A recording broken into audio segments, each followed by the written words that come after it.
New technology is being used to uncover hidden history at Gallatin City Cemetery. New at 6:30, News Channel 5's Emily Luxon explains how a radar is identifying unmarked graves and also helping the city honor its past. There's a lot of history in this cemetery. It may not be a conventional office, but it's where Matthew Turner is comfortable working for hours. The most interesting part is to read the headstones. Some of the most interesting things are written on headstones. He walks back and forth across 4 acres of the historic Gallatin City Cemetery, mapping the marked and unmarked graves. It's important because when they are going to dig another grave, they don't want to hit another grave.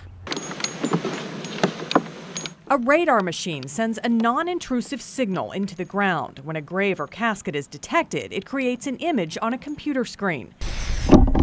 Turner then marks the site.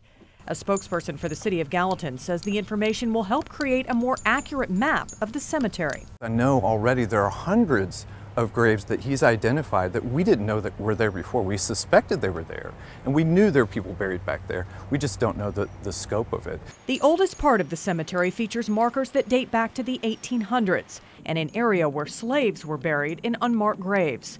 Turner's technology could help provide the city with some answers. So we really don't know what's back there, so this is part of unlocking the mystery of who's buried in the back of our cemetery. It's a job that takes Turner all over the country. Oh, I've been to many cemeteries. The last one I was at was in Seattle. And with each stop, he helps another community better understand its history. There are so many untold stories here, and we're figuring that out as we go along. This phase of the project will last another day or so. Eventually, there are plans to map out the entire cemetery. Reporting in Gallatin, Emily Luxon, News Channel 5.